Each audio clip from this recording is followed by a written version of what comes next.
Northern Tehran, 11 kilometers northeast of Azadi Tower, 2:10 in the morning, 128 U.S. Army Delta Force operators from 1st Special Forces Operational Detachment Delta were moving on Iran's underground shadow war room. Inside the compound, 348 Iranian forces were defending the IRGC Supreme Commander, 42 command servers, and the bunker that linked 27 missile brigades. The U.S. Army had 90 minutes to take the site before Tehran locked the district down. The shadow war room sat under a government research block near Lavizan. From the street, it looked like a plain 4-story office. Under that shell, it dropped 3 reinforced levels into the ground. The bunker controlled drone launches, missile alerts, and emergency orders for units across central Iran.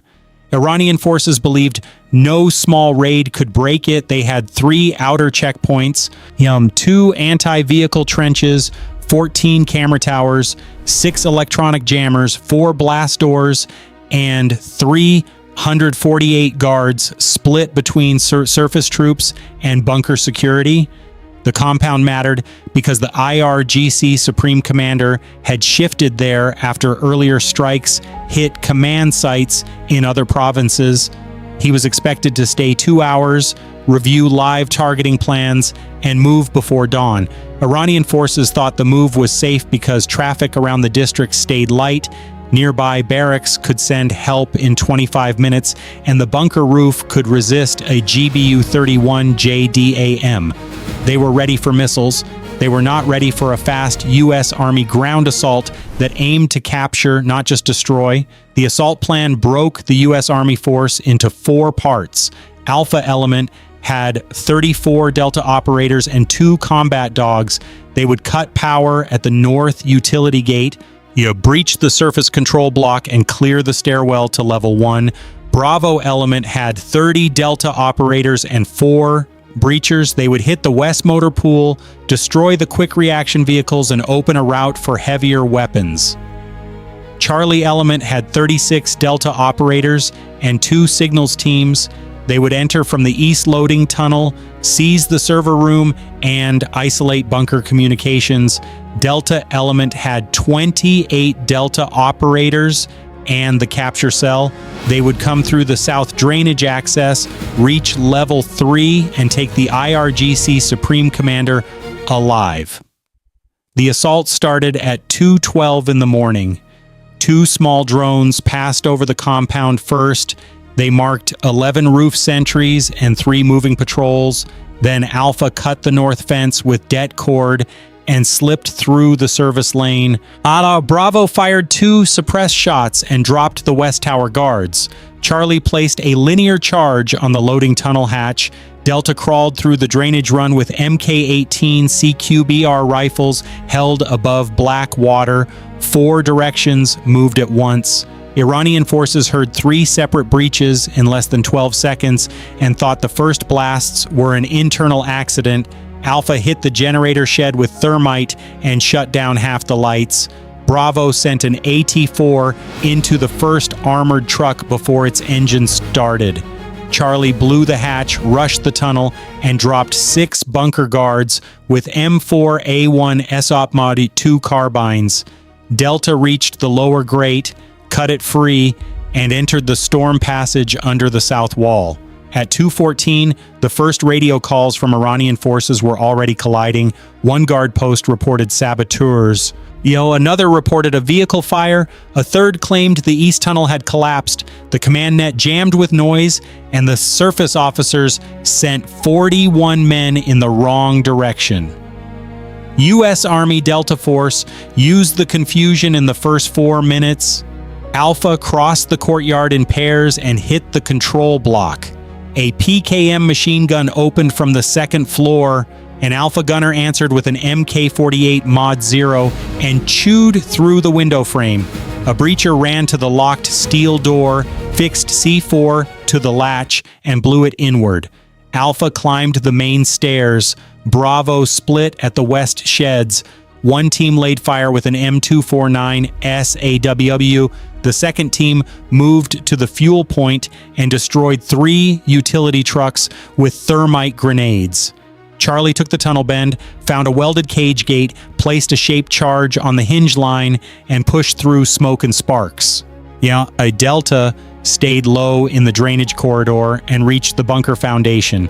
At 2:18, Iranian forces began to understand they were under a full raid. Surface commanders pulled 62 guards from the eastern lot and tried to build a line around the main office entrance.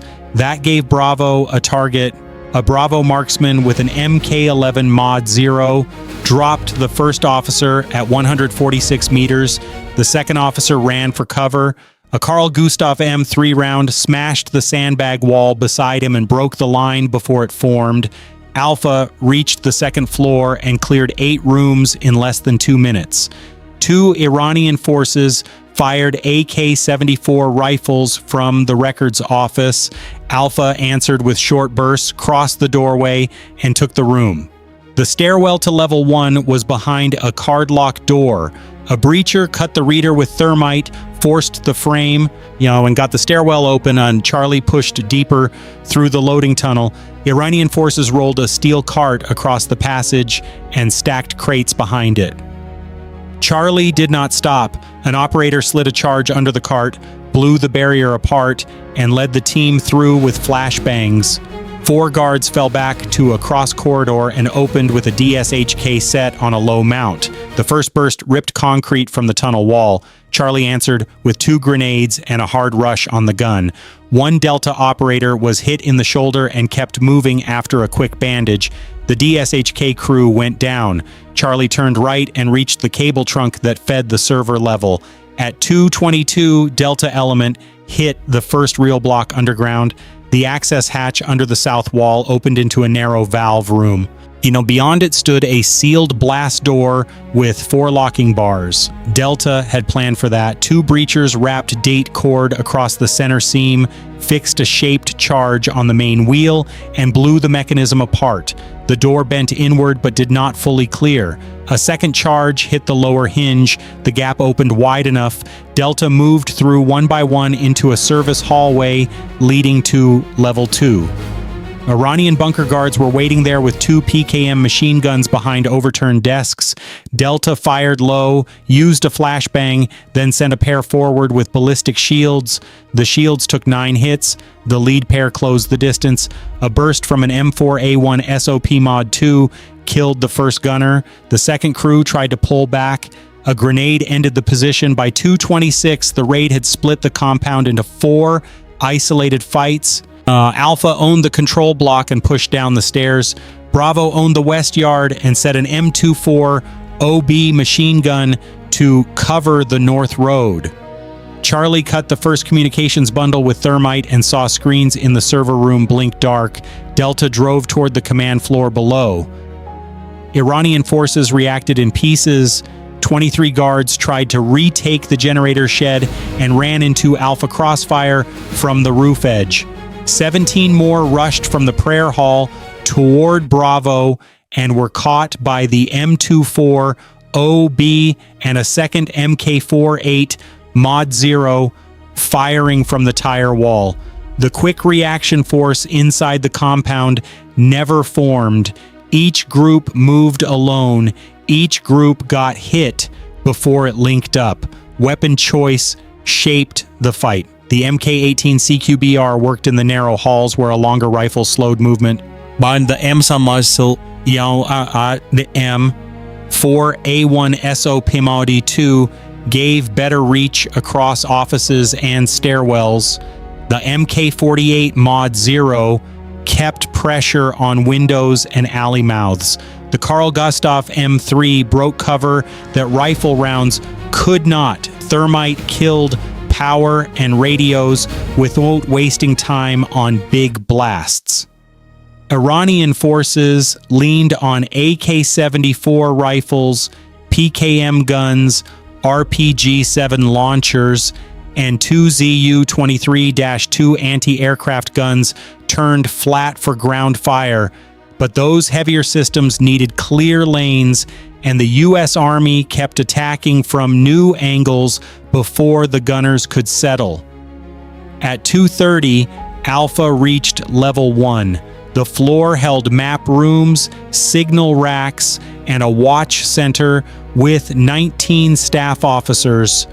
2 officers grabbed pistols, the rest ran for the inner door. Alpha shot the armed men, zip-tied 11 staff, and pushed the others face down.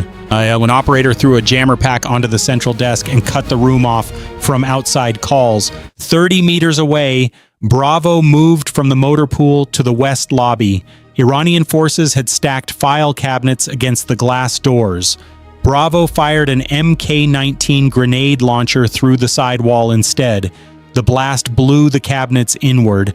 Bravo entered through dust and broken plaster and cleared the lobby in 40 seconds. 1 Delta operator was killed by an RPG-7 fired from a side office before the gunner was cut down. Charlie now reached the main server room at 2:34. The door was thicker than expected and locked with an internal deadbolt. A Charlie breacher pressed a linear charge along the frame, detonated it, and drove the team inside. 42 server towers stood in 6 rows. 8 Iranian technicians and 12 armed guards were still inside. Charlie dropped the guards first, then secured the technicians. 2 signal operators plugged capture drives into the master racks. Another operator sprayed thermite into 9 backup nodes used for external relay. On the floor above, Alpha found a reinforced elevator shaft leading to level 2. The car had been stopped between floors to block movement.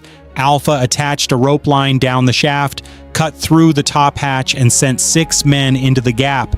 They landed on the elevator roof, opened the emergency panel, and dropped into level 2 behind the defenders. At 2:38, the Iranian side finally tried a coordinated answer. A deputy commander on level 2 ordered 74 bunker guards to hold the central corridor, protect the war room, and buy 20 minutes for reinforcements from nearby barracks. He put 2 PKM teams behind concrete barriers, 1 DSHK at the far bend, and 3 RPG-7 gunners inside rooms. Delta element hit that line from the south hall just as Alpha emerged behind it through the elevator shaft. The first RPG-7 fired too soon and struck the ceiling. Concrete dust filled the hall. Delta pushed left. Alpha pushed right. The DSHK swung toward Alpha. A Delta operator fired an AT-4 down the corridor. The blast wrecked the gun and dropped the lights. Iranian forces still held the war room doors, but their line was now fighting in 2 directions.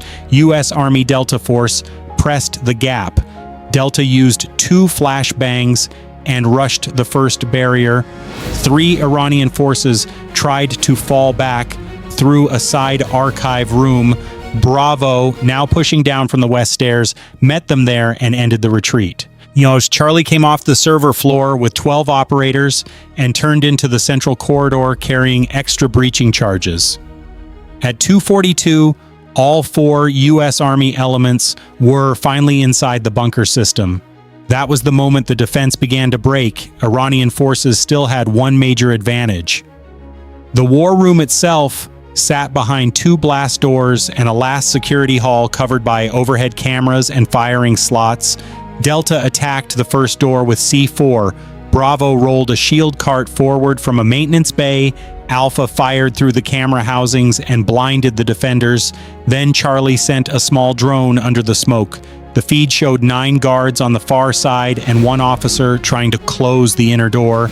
Delta fired 2 grenades through the firing slot. The blasts stunned the line. The teams surged the hall before the smoke cleared. At 2:46, the first blast door to the Shadow War Room fell fully open. Inside, the final guard group fought hard. 13 Iranian forces used desks, consoles, and support columns as cover. They fired AK-74 rifles at less than 12 meters. Delta returned fire and drove them away from the center table. An officer reached for a red handset. A Delta operator shot the handset apart. Another officer tried to delete files from the main console. Charlie hit the bank with thermite before the wipe completed. The IRGC Supreme Commander was moved from the inner planning room toward an escape shaft behind the map wall. Delta had expected that route. 2 capture operators cut through the panel, entered the shaft landing, and blocked the move with rifles up and lights in the target's face. The capture happened at 2:49. The IRGC Supreme Commander had 4 bodyguards left, 2 raised pistols and were shot. 1 reached for a grenade and was killed before he could pull the pin. The last bodyguard dropped his weapon and went to the floor. Delta forced the commander down, zip-tied his hands, covered his head, and moved him back from the shaft. Bravo secured the war room corners. Alpha swept the planning chamber, the secure radio booth, and the code safe. Charlie ripped 16 encrypted drives from the main console bank, bagged paper folders from 7 target trays, and planted thermite on the last 4 servers that could not be carried. By the 40-minute mark, the U.S. Army had the bunker chief, the data core, and the full command floor. The last resistance came from Level 1 and the North Road. At 2:54, 38 Iranian forces from a nearby barracks reached the outer gate in 6 pickup trucks and 2 armored SUVs. They expected to reinforce a secure facility. Instead, they drove into Bravo's kill zone.